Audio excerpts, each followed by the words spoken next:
Om Saravana. Happy morning to all my brothers and sisters of second year CSC students. This is your day 3 class in unit 5. In previous class, we have discussed about input output management and then your file system. In that input output management, we have seen how we are going for the scheduling process. So input output management அப்படினாலே உங்ககிட்ட நிறைய IO schedulers இருப்பாங்க. அந்த IO schedulers வந்து பார்த்தீங்கன்னா ப்ரியாரிட்டரைஸாக உங்களுடைய Linux input and output கொடுத்து access பண்ணுறாங்க. ஸோ இப்போ IO scheduler வந்து பார்த்தீங்கன்னா just schedules your IO request. அந்த IO ரெக்வஸ்ட் கொடுக்கும்போது உங்களுடைய டைம் ஸ்பெண்ட் வந்து பார்த்தீங்கன்னா டிஸ்கை ஹெட்டை மூவ் பண்ணும்போது மினிமைஸ் பண்ணிடும். ஸோ அந்த மினிமைஸ் பண்ணும்போது உங்கள் டைம் ஸ்பெண்ட் அதோட த்ரோபுட்க்கு ஏற்ற மாதிரி ஆக்சஸ் ஆகும். ஸோ கர்னலில் வந்து பார்த்தீங்கன்னா பிளாக் IO ரெக்வஸ்ட் அப்படின்ற இஷ்யூ வராது. ஏன் அப்படின்னா உங்களுக்கு எப்போல்லாம் மெசேஜ் ரிசீவ் ஆகுதோ அப்போல்லாம் அந்த மெசேஜஸ் வந்து பார்த்தீங்கன்னா ரிட்ரீவ் ஆகிறதுக்கான சோர்ஸும் வந்து உங்களுக்கு கொடுத்துருவாங்க. ஸோ அந்த சோர்ஸை டிபெண்ட் பண்ணி உங்களுடைய ஃபங்க்ஷன்ஸோடைய ஆக்சசிபிலிட்டி எல்லாமே வந்து பார்த்தீங்கன்னா மூவ் ஆகிட்டே இருக்கும். ஓகே, ஸோ இதுதான் IO மேனேஜ்மெண்ட்டோடைய மெயின் இம்பார்ட்டன்ட் ப்ராசஸே. நெக்ஸ்ட்டு வந்து பார்த்தீங்க அப்படின்னா இதில் you have a Linux elevator. So that Linux elevator first schedules your IO and that IO process will be categorised with your Linux elevator process. So அந்த Linux எலிவேட்டரில் என்னெல்லாம் உங்களுடைய accessibility இருக்கோ அது எல்லாமே வந்து உங்களுக்கு மர்ஜ் பண்ணுவாங்க. ஸோ மர்ஜ் பண்ணி உங்களோட சம்மரியில் அந்த ரெக்வஸ்ட்டை க்யூவில் ஆட் பண்ணி 4 ஆப்ரேஷன்ஸ் பாசிபிளாக இருக்கும். அந்த 4 ஆப்ரேஷன்ஸுமே வந்து பார்த்தீங்கன்னா ஸோ டிஸ் செக்டாரில் இருக்கிற க்யூ, அதுக்கப்புறம் எக்ஸிஸ்டிங் ரெக்வஸ்ட், ஒரு நியூ ரெக்வஸ்ட்டை மர்ஜ் பண்ணுறது, அதுக்கப்புறம் அதில் க்யூவில் இருக்கிற சஃபிஷியன்ட் ஓல்டு ப்ராசஸை நியூ ரெக்வஸ்ட்டில் கொடுத்து இன்சர்ட் பண்ணுறது. ஸோ இது எல்லாமே உங்களுடைய லினக்ஸ் எலிவேட்டர் ப்ராசஸ். ஸோ இந்த லினக்ஸ் எலிவேட்டர் ப்ராசஸ் தான் உங்களுக்கு கியூ கான்செப்ட் கொண்டு வந்திருப்பாங்க. You have a disk. So அந்த டிஸ்கில் வந்து பார்த்தீங்கன்னா you have to read the FIFO queue, then you have to write your FIFO queue, then you have to sort that queue. So இந்த மூணுமே வந்து பார்த்தீங்கன்னா எந்த ப்ராசஸில் உங்களுக்கு டிஸ்பேச்சில் கொடுக்குறாங்களோ அந்த எக்ஸிக்யூஷன்ஸ்க்கு ஏற்ற மாதிரி அதனோட ஆப்ரேஷன்ஸ் நடந்து உங்களுக்கு வந்து பார்த்தீங்கன்னா டிஸ்பேச் நடக்கும். ஸோ இந்த 3 கியூமே வந்து பார்த்தீங்கன்னா IO ஷெடியூலர்ஸில் கொடுக்கறதா அந்த IO ஷெடியூலர் வந்துட்டு உங்களோட ஃபங்க்ஷனாலிட்டிஸ்க்கு ஏற்ற மாதிரி ஆக்டிவேட் ஆகும். ஸோ இதில் இருக்கிற அந்த 3 கியூமே வந்து பார்த்தீங்கன்னா you have a deadline IO scheduler. So ஒவ்வொரு ரெக்வஸ்ட்டுமே 500 மில்லி செகண்ட்ஸ்க்கு ஒரு ரெக்வஸ்ட்டை ரீட் பண்ணி அதை 5 செகண்ட்ஸ்க்கு அரைட் பண்ணுவாங்க. ஸோ இதில் ஆன்டிசெப்டரி IO ஷெடியூலர் இருக்குது. ஆன்டிசெப்டரியோடைய மெயின் ப்ராசஸ் வந்து பார்த்தீங்கன்னா to read your latency. So latency அப்படின்னாலே பேண்ட்வித் உங்கள் ஸ்பீடை இன்க்ரீஸ் பண்ணுறது தான். அதே மாதிரி இதில் வந்து பார்த்தீங்கன்னா எக்ஸலண்ட்டான த்ரோபுட் இருக்குது. அந்த த்ரோபுட் எல்லாமே IO ஷெடியூலருக்கு டெட்லைனில் வந்து ஸ்டார்ட் பண்ணி அந்த IO ஷெடியூலரோட பேஸ் வேல்யூஸில் வந்து பார்த்தீங்கன்னா ரீட் பண்ணுறதுக்கு யூஸ் பண்ணுறாங்க.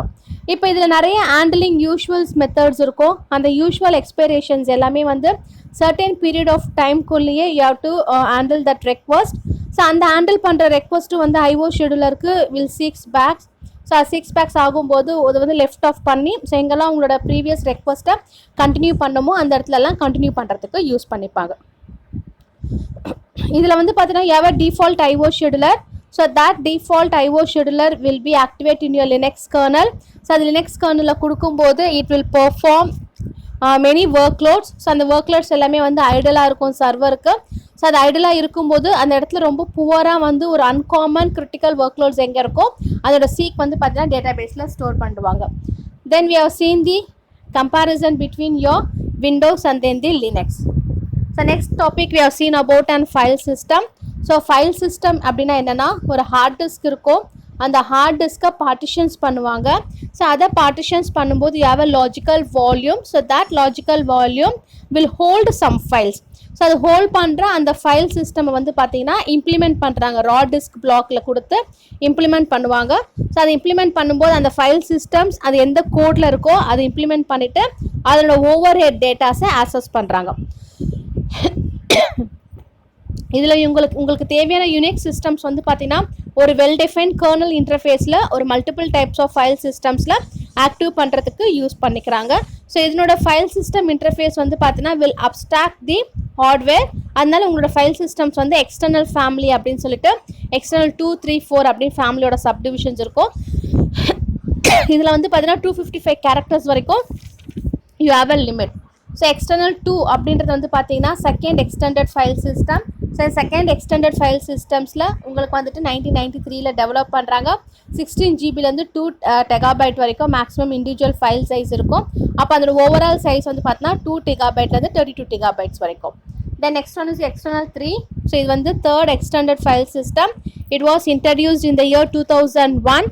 ஸோ 2001 வந்துட்டு இன்ட்ரடியூஸ் பண்ணாங்க. அதுக்கப்புறமா இதில் இருக்க ப்ராசஸ் எல்லாமே உங்களுக்கு வந்து பார்த்தீங்கன்னா ஜேர்னல், ஆர்டர், ரைட் பேக் அப்படின்னு சொல்லிட்டு 3 மெத்தட்ஸில் கேட்டகரைஸ் பண்ணுறாங்க. ஸோ ஜேர்னல்ஸ் அப்படின்னா மெட்டா டேட்டாவும் கண்டென்ட் மட்டும்தான் சேவ் ஆகும். ஆர்டர்ட் அப்படின்னா உங்களுடைய மெட்டா டேட்டா ஜேர்னலில் சேவ் ஆகும். ரைட் பேக் அப்படின்றது only your meta data which was saved in your Journal. அதுக்கப்புறம் உங்கள் சிஸ்டமை டேரெக்டாக ஆக்சஸ் பண்ணுறதுக்கு யூஸ் பண்ணிக்கலாம். எக்ஸ்டர்னல் ஃபைல் 4 அப்படின்றது fourth extended file system, introduced in the year 2008. So அதை வந்து பார்த்தீங்கன்னா அதனோட அவைலபிள் சைஸ் வந்துட்டு மேக்ஸிமம் ஃபைல் சைஸ் 16 ஜிபிலேருந்து 16 டிபி. அப்போ ஓவரால் ஃபைல் சைஸ் வந்து பார்த்தீங்கன்னா 1 EB, அதாவது எக்ஸாபைட் வரைக்கும் உங்களோட வேல்யூஸ் எல்லாமே வந்துட்டு ஸ்டோர் பண்ணுறதுக்கு யூஸ் பண்ணிப்பாங்க. ஸோ இந்த ஃபைல் சிஸ்டமுடைய டெர்மினாலஜிஸ் பார்த்தீங்கன்னா file type, access permission, hard lick count, UID, GID, file size, last access time, last modified time, and then inode number with the system ID. So இது வந்து நம்ம automatic மவுண்டிங்கில் நம்ம setup பண்ணலாம். So setup பண்ணுற ப்ராசஸை கொடுத்து நம்ம மவுண்ட்டும் பண்ணலாம். Okay, so today we are going to see a topic about your inter-process communication. So ஏற்கனவே நம்மளுக்கு inter-process communicationsனால் என்னன்னு தெரியும். ஸோ அந்த inter-process communications அப்படின்றது உங்களுக்கு என்னன்னு பார்த்தீங்கன்னா, உங்ககிட்ட இருக்கிற எக்ஸ்சேஞ்ச் ஆஃப் டேட்டா ஒரு 2 இல்லைன்னா அதுக்கு மேலே ஒரு இண்டிபெண்ட் ப்ராசஸ் இருக்கும். அந்த இண்டிபெண்ட் ப்ராசஸில் உங்களுக்கு பாசிபிளான ஐபிசி எல்லாமே வந்துட்டு ஒரு கியூ மெத்தட்லேயோ இல்லைனா செமஃபோர்லேயோ இல்லை ஷேர்டு மெமரிலேயோ உங்களுக்கு வந்து பார்த்தீங்கன்னா கம்யூனிகேட் பண்ணுறதுக்கு ஆக்சஸ் பண்ணுவாங்க. அப்போ அதை மாதிரி உங்களோட கர்னல் சிஸ்டம்ஸை கம்யூனிகேட் பண்ணும்போது you have a collection of an information. So all the informations will be stored in your inter process communication. இப்போ இதில் வந்து பார்த்தீங்கன்னா you have a distributor computing system. So that distributed computing will facilitate some of the API, application programming interfaces. So அந்த application programming interfaces வந்து பார்த்தீங்கன்னா உங்களோட higher level அப்ஸ்ட்ராக்ஷனுக்கு சென்டரையும் ரிசீவரையும் வந்து பார்த்தீங்கன்னா கம்யூனிகேட் பண்ணுறதுக்கு யூஸ் பண்ணிப்பாங்க. So you have 5 types of inter-process communication. First one, shared memory permit. So என்ன அந்த shared memory permit பண்ணும் அப்படின்னு பார்த்தீங்கன்னா, உங்களுடைய ப்ராசஸை சிம்பிளாக ரீட் பண்ணுறதுக்கும் ஒரு ஸ்பெசிஃபைட் மெமரி லொக்கேஷனுக்கு ரைட் பண்ணுறதுக்கும் வந்து பார்த்தீங்கன்னா யூஸ் பண்ணிப்பாங்க. அண்ட் செகண்ட் ஒன் வந்து பார்த்தீங்கன்னா mapped memory. So mapped memory similar to shared memory தான். ஏன் அப்படின்னா இதில் இருக்க ஃபைல்ஸ் எல்லாமே வந்து உங்களுடைய ஃபைல் சிஸ்டம்ஸில் யூஸ் பண்ணுறதுக்கு ஆக்சஸ் பண்ணுறது. Then third one is you have a pipe permit. So pipe permit வந்து பார்த்தீங்கன்னா communication between your one process to a related process. Fourth one வந்து பார்த்தீங்கன்னா FIFO. ஸோ அந்த FIFO வந்து சிமிலர் டு பைப்ஸ் தான். இதில் வந்து அன்ரிலேட்டட் ப்ராசஸ் இருக்கும். ஸோ அந்த அன்ரிலேட்டட் ப்ராசஸ் வந்துட்டு உங்கள் பைப் கூட கம்யூனிகேட் பண்ணுறாங்க. ஸோ அதை கம்யூனிகேட் பண்ணும்போது அதில் இருக்க ஃபைல் சிஸ்டம்ஸில் இருக்க நேம்ஸ் எல்லாமே வந்து நீங்கள் யூஸ் பண்ணிக்கலாம். So then your last one is socket. So that socket will support the communication between your unrelated process even on the different computers. உங்ககிட்ட மல்டிபிள் கம்ப்யூட்டர்ஸ் இருந்தாலும் அதில் நீங்கள் இன்ஃபர்மேஷன் ஷேர் பண்ணுறதுக்கும் இதை யூஸ் பண்ணிக்கலாம். ஸோ அதுக்குனுடைய கேட்டகரைஸ் டேப்லோ காலம் தான் இது. First you have a file. So file வந்து பார்த்தீங்கன்னா டேட்டா வந்து ரீட் பண்ணுறதுக்கும் டிப்பிக்கல் யூசரும் வந்து யூஸ் பண்ணிக்கலாம். அதுக்கப்புறமா வந்து பார்த்தீங்கன்னா உங்களுடைய அதோட யூசர்ஸ் வந்து sharing of large data set. Then second one is your pipe. So பைப்லேருந்து பார்த்தீங்கன்னா உங்களோட மெசேஜை டிரான்ஸ்மிட் பண்ணுறதுக்கு யூஸ் பண்ணுறாங்க. ஸோ அது வந்து லோக்கல் ஸ்கோப், அது டேட்டா ஷேரிங்க்கு சிம்பிளாக இருக்கும். Then third one is your named pipe. So இந்த நேம்டு பைப் அப்படின்றது என்ன அப்படின்னா, உங்கள் டேட்டாவை நீங்கள் எக்ஸ்சேஞ்ச் பண்ணும்போது ஒரு process will dedicate the file to your another process. So இப்போ வந்து கம்யூனிகேட் பண்ணுறாங்கன்னு சொல்கிறோம் இல்லையா, அந்த கம்யூனிகேஷன் வந்து பார்த்தீங்கன்னா 2 பியர் ப்ராசஸ்க்குள்ளே நடக்கும் on the same host. So same ஹோஸ்ட்டில் தான் உங்களுடைய கம்யூனிகேஷன்ஸ் வந்து பார்த்தீங்கன்னா பைப்லைன்ஸில் கொடுத்து எக்ஸிக்யூட் பண்ணுறாங்க. ஸோ இதில் வந்து பார்த்தீங்கன்னா ப்ரொடியூசர் கன்சியூமர் அப்படின்ற ப்ராசஸ் நடந்து உங்களோட கமாண்ட்ஸ் எல்லாமே எக்ஸ்ட்ராக்ட் பண்ணுறதுக்கு யூஸ் பண்ணிப்பாங்க. Then your fourth one is signal. So signal அப்படின்றது உங்களோட இன்டரப்டை அலர்ட் பண்ணுறதுக்கான டிவைஸ். ஸோ அந்த அலர்ட் பண்ணும்போது we have a specific condition. So based on that condition your signal will be function. So இதில் வந்து நம்மளுடைய ட்ரான்ஸ்ஃபர் டேட்டா சிக்னல்ஸ் வந்து பார்த்திங்கன்னா அந்தளவுக்கு நடக்காது. ஏன்னா ப்ராசஸ் மேனேஜ்மெண்ட் வந்து பார்த்திங்கன்னா டிஃப்ரெண்ட்டாக இருக்கும். தென் next one is shared memory. So shared memory your information will be shared by reading and writing from a common segment of memory. Then your last one is socket. So சாக்கெட்டில் உங்களுடைய டேட்டாவை setup பண்ணி transfer பண்ணுறதுக்கு use பண்ணிப்பாங்க. So see, this is your purpose of IPC, that is your inter-process communication on the host. ஒரு kernel இருக்கும், ஒரு same ஹோஸ்டில் இருக்கிற கர்னல்ஸில் ஒரு யூசர் ப்ராசஸும் இன்னொரு யூசர் ப்ராசஸும் இன்ஃபர்மேஷன்ஸ் வந்து பார்த்திங்கன்னா ஷேர் பண்ணிப்பாங்க. அதுவே உங்களுடைய ஐபிசி டிஃப்ரெண்ட் ஹோஸ்ட்டில் இருந்துச்சு அப்படின்னா அந்த டிஃப்ரெண்ட் ஹோஸ்ட்டு உள்ள கம்யூனிகேட் பண்ணும்போது ஒவ்வொரு முறையும் அந்த யூசர் ப்ராசஸ் வந்து பார்த்திங்கன்னா கர்னல் கிட்ட பெர்மிஷன் வாங்கிட்டு தான் வந்து டேட்டாஸை எக்ஸ்ட்ராக்ட் பண்ண முடியும். ஸோ ஒவ்வொரு முறையும் அது வந்து கர்னல் கிட்ட மூவ் ஆகணும், கர்னல் கிட்ட பெர்மிஷன் வாங்கணும், இன்ஃபர்மேஷன்ஸை ஷேர் பண்ணிக்கணும். ஸோ இதில் பர்பஸ் ஆஃப் ஐபிசி வந்து பார்த்திங்கன்னா 3 type. Your first one is data transfer, second one is sharing data, and third one is event modification. Data transfer அப்படின்றது ஒரு ப்ராசஸ்ல இருந்து டேட்டாவை இன்னொரு ப்ராசஸ்க்கு சென்ட் பண்ணுறது. ஷேரிங் டேட்டா அப்படின்றது மல்டிபிள் ப்ராசஸ் அவங்களோட இன்ஃபர்மேஷன்ஸை ஷேர் பண்ணி அதை ஆப்ரேட் பண்ணுறதுக்கு யூஸ் பண்ணுறது. Then third event modification. Event modification அப்படின்றது ஒரு process will gives the notification. So என்னோட ஒர்க் முடிஞ்சிடுச்சு, so I can give the functions to the another work அப்படின்னு சொல்லிட்டு நோட்டிஃபிகேஷன்ஸ் கொடுக்கறது. தென் your fourth one is resource sharing and fifth one is process control. So resource sharing வந்து பார்த்தீங்க அப்படின்னா ஒரு kernel வந்துட்டு அதோட டிஃபால்ட் சிமாண்டிக் ரிசோர்ஸ் அலோகேஷனை வந்துட்டு அதுக்கு சூட்டபிள் ஆகிற எல்லா அப்ளிகேஷன்ஸுமே வந்து பார்த்தீங்கன்னா மூவ் பண்ணுறது. ஸோ அதுதான் வந்து உங்களுடைய process control. Okay, then next one is about and pipe. So பைப்னா என்ன அப்படின்னா உங்களுடைய டேட்டாஸ் இருக்கும், இந்த டேட்டாக்குள்ளே உங்களோட இன்ஃபர்மேஷன்ஸ் எல்லாமே வந்து பார்த்தீங்கன்னா மல்டிபிள் சென்டர் கிட்ட இருந்து ஒரு ப்ராசஸை வந்து சென்ட் பண்ணுறாங்க. ஸோ அந்த மல்டிபிள் சென்டர் வந்து பார்த்தீங்கன்னா சென்ட் பண்ணுற ஒவ்வொரு ப்ராசஸுமே மெசேஜாக வாங்கிட்டு அந்த மெசேஜை டேட்டாக்குள்ளே ட்ரான்ஸ்மிட் பண்ணுவாங்க. ஸோ ட்ரான்ஸ்மிட் பண்ணிட்டு வந்து பார்த்தீங்கன்னா it just gives your process to your receiver. So ரிசீவருக்கு அந்த ப்ராசஸ் மெசேஜை வந்துட்டு அவுட்லுக்காக வந்து உங்களுக்கு வந்து பார்த்தீங்கன்னா வெளியில் கொடுத்துருவாங்க.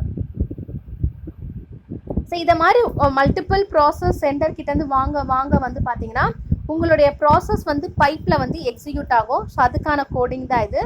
C first your pipe will be function with 2O and then N.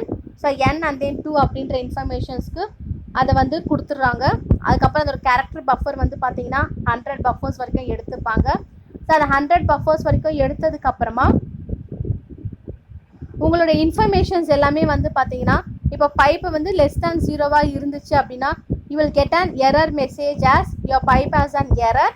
So உள்ளே அந்த சென்ட்ரால் வந்து பார்த்தீங்கன்னா நிறைய இன்ஃபர்மேஷன்ஸை வந்துட்டு உள்ளே வந்து பார்த்தீங்கன்னா ஹைட் பண்ண முடியாது. ஸோ ஒரு பர்டிகுலர் இன்ஃபர்மேஷன்ஸ் மட்டும்தான் ஹைட் பண்ணி அவங்க வந்து ரிட்ரீவ் பண்ணுற மாதிரி இருக்கும். ஸோ அதுக்கப்புறமா வந்து பார்த்தீங்கன்னா just displays the message that is your printf. You have to read that FD. So write that FD. So அதோட பைப் இன்ஃபர்மேஷன்ஸ் கொடுத்துறாங்க. ஸோ ரைட் பண்ணதுக்கப்புறமா இஃப் எனி எரர் அரைஸ் அப்படின்னா it will display that you have a error in your content. So then you can move on to your next process அப்படின்ற informations வந்து கொடுத்துருவாங்க. So அதனால you have a properties of pipe. So இந்த பைப்போட properties வந்து பார்த்தீங்கன்னா pipe வந்துட்டு அதுக்கான காமன் நேம்ஸ் இருக்காது. ஸோ ஏன்னா ஒவ்வொரு இன்ஃபர்மேஷன் ஷேர் பண்ணும்போதும் பேரண்ட் ப்ராசஸ்லேருந்து ஷேர் பண்ணணும். ஸோ அதனோட பைப்ஸோட இன்ஃபர்மேஷன்ஸ் கொடுக்கணும். ஸோ அப்போ அந்த பைப் வந்து பார்த்தீங்கன்னா ட்ரீட் பண்ணுவாங்க. ஸோ ட்ரீட் பண்ணும்போது அந்த டிஸ்கிரிப்டர்ஸில் it just remains the fork and then execute function.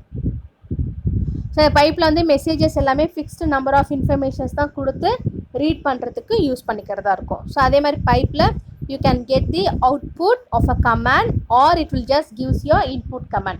ரெண்டுத்துல ஏதாவது ஒரு ப்ராசஸ் தான் வந்து உங்களுக்கு ஃப்ரீக்வெண்ட்டாக நடக்கும். ஸோ பைப்போட லிமிட்டேஷன்ஸ் பார்த்தீங்கன்னா you can read the data and then remove it from the pipe. So நீங்கள் பைப்பில் இருக்க இன்ஃபர்மேஷன்ஸை ரீட் பண்ணலாம், வேணாம் அப்படின்னா you can remove it. So அதே மாதிரி பைப்பில் வந்து ப்ராட்காஸ்ட் அப்படின்றது ரொம்ப கஷ்டமாக இருக்குது. மல்டிபிள் ரிசீவர்ஸ் வந்து பார்த்தீங்கன்னா அக்செப்ட் ஆகலை. அதே மாதிரி இதில் இருக்க டேட்டாஸ் எல்லாமே வந்து பைட் ஸ்ட்ரீமாக தான் வந்து கன்சிடர் பண்ணுறாங்க. ஸோ அதே மாதிரி இதில் வந்து மல்டிபிள் ரீடர்ஸும் வந்து ரைட் பண்ணும்போது அதோட இன்ஃபர்மேஷன்ஸ் வந்து டஃப்பாக இருக்கும். ஸோ அதனுடைய there are 2 types of FIFO method. So அந்த FIFO மெத்தட்ஸில் வந்து பார்த்தீங்க அப்படின்னா FIFO வந்து நான் ஆக்சஸ் பண்ணும்போது அன்ரிலேட்டட் இன்ஃபர்மேஷன்ஸ் ஒரு ஷெல்லேருந்து இன்னொரு ஷெல்லுக்கு மூவ் ஆகிறதுக்கு டஃப்பாக இருக்கும். அப்போ டஃப்பாக இருக்குது அப்படின் போது நம்மளுக்கு தேவையான இன்ஃபர்மேஷன்ஸ் வந்து பார்த்திங்கன்னா க்ரியேட் பண்ணிக்க முடியாது. ஸோ க்ரியேட் பண்ண முடியல அப்படின்னும் போது அதனோட இன்டர்மீடியேட் ப்ராசஸ் வந்து பார்த்திங்கன்னா டஃப்பாக இருக்கும். ஸோ டஃப்பாக இருந்துச்சு அப்படின்னா நம்மளுடைய ஆக்சசிபிலிட்டி எல்லாமே வந்துட்டு சரியாக வந்து இருக்காது. ஸோ அது சரியாக இல்லாததால் நம்ம ஈஸியாக வந்து பைப்பில் இருக்க இன்ஃபர்மேஷன்ஸ் எல்லாமே FIFO மெத்தட்ஸில் நம்ம ஆக்சஸ் பண்ணிக்கலாம். ஸோ அதுக்கப்புறம் செகண்ட் வந்து பார்த்தீங்கன்னா you have a client server applications. So அந்த கிளைண்ட் சர்வர் அப்ளிகேஷன்ஸ் மூலயமா நீங்கள் டேட்டாவை பாஸ் பண்ணுறதுக்கு யூஸ் பண்ணிக்கலாம். Then you have advantages, that is your FIFO can be accessed by unrelated process. அதில் இருக்கிற நேம்ஸ் எல்லாமே வந்து நேம் ஸ்பேஸ்க்கு ஏற்ற மாதிரி தான் ஒர்க் ஆகும். அந்த ட்ராபேக்ஸ் வந்து பார்த்தீங்கன்னா எக்ஸ்பிளிசிட்லி டிலேட்டட். ஸோ அது யூஸில் நம்ம பண்ணலை அப்படின்னா அதுக்கப்புறம் வந்து வேணும்னும் போது நம்மளால் அதை ஆக்சஸ் பண்ணிக்க முடியாது. அதே மாதிரி அது வந்து லெஸ் செக்யூர் பைப்பை கம்பேர் பண்ணும்போது. ஸோ இதுதான் உங்கள் ஷேர்ட் மெமரியுடைய process of your IPC. So இதோட இந்த சாப்டர் கம்ப்ளீட் ஆகுது. ஸோ இந்த ஐபிசியோட நெக்ஸ்ட்டு வந்து பார்த்திங்கன்னா நம்ம ஆண்ட்ராய்டு அண்ட் மொபைல் ஓஎஸ் தான், iOS தான். அந்த சாப்டர் வந்து நம்ம மேக்ஸிமம் 1 கிளாஸ் இல்லைனா ஒரு 1.5 கிளாஸில் முடிச்சிடலாம். ஸோ முடிச்சு நான் உங்களுக்கு நிறைய ப்ராப்ளம்ஸ் கொடுக்குறேன். அசைன்மெண்ட்டாக நீங்கள் ப்ராப்ளம்ஸ் நீங்கள் ப்ராக்டிஸ் பண்ணிக்கலாம். ஸோ ஷேர்டு மெமரியில் என்ன ஆகும் அப்படின்னா இது வந்து உங்களுடைய மேக்ஸிமம் ஸ்பீடில் இருக்கிற இன்ஃபர்மேஷன்ஸ் எடுத்துக்கும். ஒரு கிளைண்ட்லேருந்து சர்வர் கம்யூனிகேஷன் தான். நடுவில் கர்னலில் கொடுக்கும்போது it just gets an input file to the shared memory. So it extracts the data, then it will move on to your output file. So இப்போ இதில் வந்து பார்த்தீங்கன்னா ஷேர்ட் மெமரியில் வந்து சிஸ்டம்ஸ் எல்லாமே சிஸ்டம் கால்க்கு ரெக்வயர்ட் ஆகும். அப்போ உங்களோட ஷேர்ட் மெமரி வந்துட்டு ஒவ்வொரு முறை எஸ்டாப்ளிஷ்மெண்ட் பண்ணும்போதும் அதனுடைய ரெக்வயர்டு கர்னல் இன்ஃபர்மேஷன்ஸ் எல்லாமே பார்த்தீங்கன்னா மெமரி ஆக்சஸ் பண்ணிவிட்டு அந்த மெமரியை வந்து கர்னலுக்கு கொடுத்துட்டு அந்த கர்னல் இன்னொரு இன்ஃபர்மேஷன்ஸை எடுக்கிறதுக்கான டஃப்பான காம்படிஷன்ஸ் இருக்கும். ஸோ அதனால தான் ஷேர்ட் மெமரி வந்து பார்த்தீங்கன்னா உங்களோட ஐபிசியில் எஸ்டாப்ளிஷ் பண்ணும்போது மல்டிபிள் கிளைண்ட் சர்வரோட கம்யூனிகேஷன்ஸ்க்கு ஏற்ற மாதிரி எஸ்டாப்ளிஷ் பண்ணுது. ஐபிசியோடைய அட்வான்டேஜஸ் வந்து பார்த்தீங்கன்னா good for sharing large amount of data. உங்ககிட்ட இருக்கிற லார்ஜ் அமௌண்ட் ஆஃப் டேட்டாவை நீங்கள் ஈஸியாக ஷேர் பண்ணிக்கலாம். அதே மாதிரி ஃபாஸ்ட்டாகவும் இருக்கும். டிஸ்அட்வான்டேஜஸ் வந்து பார்த்தீங்கன்னா நோ சிங்க்ரனைசேஷன் கிடையாது. உங்களுக்கு தேவையான அப்ளிகேஷன்ஸ் நீங்களாகவே ஓனாகவே க்ரியேட் பண்ணிக்கணும். ஸோ இதில் வந்து ஷேர்ட் மெமரிக்கு ஒரு ஆல்டர்னேட்டான மெத்தட் அப்படின்னு பார்த்தீங்கன்னா எம்ஆப் சிஸ்டம் கால் யூஸ் பண்ணுவாங்க. ஸோ அந்த எம்ஆப் வந்து பார்த்தீங்கன்னா உங்களுடைய அட்ரஸ் ஸ்பேஸ் காலருக்கு கொடுக்கறதுக்கு ஈஸியாக வந்து யூஸ் பண்ணிக்கலாம். Okay, so that is about your IPC. So your chapter is completed. ஸோ இந்த ஐபிசியோட லினக்ஸ் கேஸ் ஸ்டடி முடிஞ்சிருச்சு. சரி, நெக்ஸ்ட்டு உங்களுடைய ஆண்ட்ராய்டு அண்ட் iOS பற்றி நம்ம நெக்ஸ்ட் கிளாஸில் பார்க்கலாம். தேங்க்யூ.